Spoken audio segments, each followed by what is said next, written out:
अजी मकानामध्ये राहरीच है खूब आरोप मारा है। अरे आदमियों का मायने भी कई आदमी मर गया है, समझो 50-60 आदमी मर गए। और ब्लास्टिंग होती है तो सांस भी नहीं लिया जाता, इतने प्रदूषण हो रहा है फिलहाल। बहुत से लोग मर गए, जवान जवान कम से कम 30-40 लोग मर गए 6 महीने के पीरियड में। मेरे सांस उठता है और पत्थर बताया, पत्थर जिम गए। गांव में कम से कम 15-20 लोग मर चुके हैं। दानकों में, सैनियों में 15-20 आदमी मर चुके हैं जो इस डस्ट में काम कर रहे थे वो लोग। पहले भी हमने सीएम विंडो पे भी डाल ली है, आरटीओ के पास ओवरलोड जा रहा है इसके लिए भी डाल ली है। एक दो भाई पहले एक्सीडेंट हुआ है उसके लिए कुछ, गाय एक्सीडेंट हुई है उनके लिए भी, पर कुछ सुनवाई होती नहीं है। हरियाणा का महेंद्रगढ़ जिला प्रदेश में अरावली पहाड़ियों का गढ़ है। इस जिले की सीमा राजस्थान से लगती है और यहाँ बड़ी मात्रा में खनन होता है। महेंद्रगढ़ शुरू से ही हरियाणा के पिछड़े जिलों में शुमार रहा है, लेकिन खनन के मामले में ये जिला सबसे आगे है। आज की स्टोरी में हम आपको बताएंगे कि कैसे महेंद्रगढ़ में माइनिंग और क्रेशर प्लांट्स के चलते लोगों के स्वास्थ्य के साथ खिलवाड़ किया जा रहा है। तस्वीरों में आप देख सकते हैं कि जिन गांवों के आसपास खान है, वहां खनन के दौरान किस तरह हवा में सफेद धूल उड़ती है, जिसकी वजह से इन गांवों में रहने वाले लोगों का जीवन बुरी तरह से प्रभावित हुआ है। खनन के आसपास वाले गांव में रह रहे इन लोगों से हमने बात की तो उन्होंने अपनी वो भयानक आपबीती सुनाई, जिसे सुनकर आप भी दंग रह जाएंगे। सबसे पहले हम आपको मंजू देवी से मिलवाते हैं, जो पिछले 4 सालों से सांस से जुड़ी बीमारी की दवाई ले रही है, लेकिन उनकी ये बीमारी ठीक होने का नाम नहीं ले रही। या धूड़ा वा ना करे ये चालने छे, खान चाल रही छे, आंसू धूड़ा और माटी जिम रही है। और दवाई ले ली नी 3-4 साल तो ली अड़े सिंगाना सू, और अब चाल रही नीम का थाना को वो डॉक्टर बैठे है ना जयपुर को, बीकी दवाई चाल रही बीकी बीकी। क्या दिक्कत बताई डॉक्टर ने? डॉक्टर ने छाती में कहा बाठो जिम को, खांसी हो रही है और सांस में प्रॉब्लम पड़ा है भी का, और हाथ पगा में यहाँ फूटनी लाग गया है, जीबाई कुंदे यहाँ दिन रात सोबा कुंदे। और कम से कम भी हमारे गाँव में 30-40 आदमी मर चुके हैं इस चक्कर में, बाठा चक्कर में। मकान 10 भाग लाग रहे हैं, तड़ेड़ हो रही है, हमारी दिक्कत आ रही है बहुत ज्यादा है। खाना सो रही करे यह चाल रही है ना। मंजू देवी के बाद गांव सालोदड़ा के रामनिवास को सुनिए। रामनिवास सिलिकोसिस और टीबी से पीड़ित है। उनसे लगातार बोला भी नहीं जाता, लेकिन वो खनन से हो रहे प्रदूषण के चलते इतने दुखी हैं कि उन्होंने हिम्मत करके अपनी आपबीती हमारे सामने रखी। ये जो पत्थर है ना, इसमें काम करते थे, तो इससे कई आदमी तो पीड़ित हैं, कई आदमी और लेडीज मर गए। और 2 साल काम कर लेता है ना, वो अक्सर पीड़ित ही रहता है और इसमें कोई इलाज नहीं है। जाते हैं टीबी की दवाई दे देते हैं, और टीबी की दवाई चालू करने के बाद में 6 महीने में आदमी एक्सपायर हो जाते हैं। 2 मौतें तो हमारे परिवार में हुई हैं, अभी हुई है, एक तो 6-7 महीने हुए हैं और एक को ज़्यादा हो गई, एक को तो 3-4 साल हो गए। कितनी उम्र थी? एक की उम्र थी 40-45, एक की थी 55-60। इनकी उम्र, मेरी उम्र है 52 साल। तो डॉक्टर के पास जाते हो तो क्या बीमारियां बताई? डॉक्टर तो दवाई देते हैं बाहर की ज़्यादातर, और अब मैं उसको ये भी कहा जी मेरे बहुत प्रॉब्लम है घर में, मेरे रहा नहीं जाता, मेरे को भर्ती कर लो। तो वो कहता है भाई भर्ती किस चीज़ से करें, ये टीबी है, दवाई खाओ। सिलिकोसिस की बीमारी है और इससे बचते ही नहीं है। कम से कम 8-10 लेडीज तो हमारे गांव में मर गई, और जो ये 10-20 गांव हैं इनमें ज़्यादातर परेशानी है। सरकार की तरफ से कोई नहीं आता है और न कोई सुनाई करता है। हमने पॉल्यूशन वालों को भी कहा 1-2 बार कि यहाँ पॉल्यूशन ज़्यादा होता है। हम हमारे घर के बाहर खाट 4 डालते हैं शाम को, तो उसमें वो बाहर सोया नहीं जाता, धूल आती है। क्रेशर वाले बंद नहीं करते हैं, ये भी कह रहे भाई 5 से 8 बजे तक बंद रखो, कोई सुनवाई। प्रशासन आता है 2-4 दिन करता है, पैसे खा पी के उसको चालू करवा देते। रामनिवास का इलाज चल रहा है, जिसमें लाखों रुपए खर्च हो रहे हैं। उनके बेटे मंजीत ने हमें बताया कि इसी बीमारी के चलते उनके चाचा और ताऊ की भी मौत हो चुकी है, लेकिन सरकार का कोई नुमाइंदा उनकी कोई मदद नहीं करता। मेरा नाम मंजीत सिंह है, मेरे पिताजी का नाम रामनिवास सैनी है, जो सिलिकोसिस से ग्रसित है 2 साल से, और 2 साल से रेगुलर दवा खा रहे हैं। 1 साल तक रेगुलर इनको दवा दी गई। दवा में ये कहा गया कि इनका ट्रीटमेंट चल रहा है, जो सही हो जाएंगे। 1 साल दवा खाने के बाद डॉक्टरों ने ये कहा कि इनके टीबी है। अब टीबी की रिपोर्ट आ गई, उसमें पॉजिटिव है। थोड़े दिन बाद में रिपोर्ट नेगेटिव, कभी पॉजिटिव। दवा देते हैं ढेर सारी, उससे कोई फ़र्क नहीं पड़ रहा। और इसी बीमारी से मेरे ताऊ जी ख़त्म हो गए, एक मेरे चाचा जी ख़त्म हो गए। और कोई सरकार या कोई भी पंचायत में सरपंच हैं और जैसे कोई अधिकारी हैं, प्रशासनिक राजनीतिक अधिकारी, कई जगह अपील गुहार की, उन्होंने कोई सुनवाई नहीं की। यहाँ पर बहुत सारे प्लांट लगे हुए हैं, क्रेशर हैं, माइंस हैं, उसमें जो बहुत शाम को ऐसा हाल होता है कि कुछ दिखाई नहीं देता है। इतना डस्ट हवा में उड़ता है, सांस लेने में बहुत आम आदमी को तकलीफ होती है। इस बीमारी से ग्रसित मेरे गांव में कम से कम भी 30 से 40 आदमी हैं, जिसमें 10-15 आदमी की तो डेथ हो चुकी, 10 से 15 आदमी बेड रेस्ट पे हैं। गांव वालों का कहना है कि खनन से सिर्फ प्रदूषण ही नहीं हो रहा, बल्कि उनके घरों में दरार तक आ रही है। माइनिंग के दौरान कंपनियों द्वारा जो ब्लास्ट किए जाते हैं वो इतने जोरदार होते हैं कि उससे गांव में रह रहे लोगों के घरों में दरार पड़ गई है और अब ये घर कभी भी गिर सकते हैं। मेरा नाम दशरथ योगी है, मैं बायल गांव का रहने वाला हूँ। माइन से मेरा पूरा जो गांव है, उनको पूरे गांव को प्रॉब्लम है।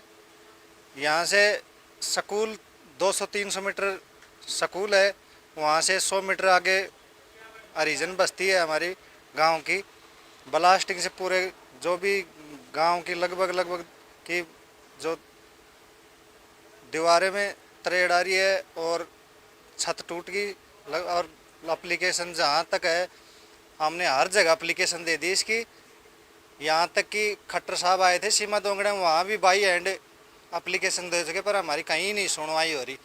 प्रशासन यहाँ पूरा बिका हुआ है महेंद्रगढ़ जिले का, कहीं भी एप्लीकेशन देते हैं कोई सुनवाई नहीं होती। यहाँ के मिली भगत से, सरपंच की मिली भगत से, प्रशासन की मिली भगत से के नाम ये माइंस चल रही है और जहाँ भी जाते हैं हमारी कोई सुनवाई नहीं होती। गांव वालों का आरोप है कि इन खानों में बिना नंबर के ट्रक चलते हैं, जिनकी शिकायत भी की जा चुकी है, लेकिन कोई सुनवाई नहीं करता। साथ ही उन्होंने बताया कि खनन बहुत नीचे तक किया जा चुका है, जिससे जमीन में पानी निकल आया है।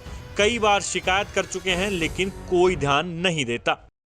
तो सर माइन से बहुत ज़्यादा दिक्कत है। एक तो भरे हुए डंपर जाते हैं और इसमें इतनी हैवी ब्लास्टिंग करते हैं बहुत ज़्यादा, जिससे मकानों के अंदर दरारें आ गई बहुत ज़्यादा, और प्रदूषण हो रहा है, बीमारी हो रही है। हरिजन समाज के अंदर कई मर भी गए दम की शिकायत से। बहुत ज़्यादा दिक्कत हो रही है सर यहाँ पर माइन से। तो टीबी हो रही है गांव के अंदर, दमा की शिकायत हो रही है, माइन से हो रही है। और जो पानी बिल्कुल सूख गया बोरों के अंदर से, बोरों के अंदर बिल्कुल पानी खत्म हो गया, क्योंकि इसके अंदर पानी आ रहा है, बहुत गहरी चली गई। ज़्यादा खुदाई करने से वो पानी भी चला गया। गाँव के अंदर पानी की किल्लत हो रही है, माइंस की वजह से हो रही है। ये तो पानी के अंदर जो निकाल देते बाहर, ट्यूबवेल वगैरह निकाल के माइंस के अंदर पानी आ रहा है बहुत ज़्यादा, तो यहाँ की बोरों का सब पानी खत्म हो गया। प्रशासनिक अधिकारी या कोई नेता कुछ कार्रवाई? कोई नहीं सुनता सर, इनकी कोई बात नहीं सुनता। गांव वालों की तो कोई भी नहीं सुनता। गांव के बंदों ने, कईयों ने शिकायत की थी, बहुत ज़्यादा शिकायत की, कुछ नहीं हुआ गांव के। और ये दुकानों के अंदर तरेड़ आ गई, हर जगह दिक्कत हो रही है। डंपर देख लो, यहाँ से डंपरे जाते इतने और उड़ के जाते हैं, बहुत ज़्यादा वजन भर के, और उनके अंदर से किसी के नंबर नहीं है, किसी भी डंपर के नंबर नहीं है।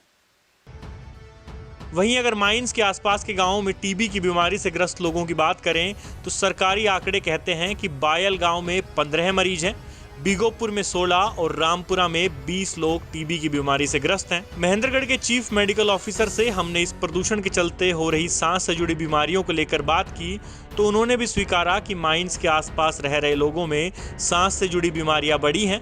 प्रदूषण के मामले पर उन्होंने गेंद माइनिंग विभाग के पाले में डाल दी।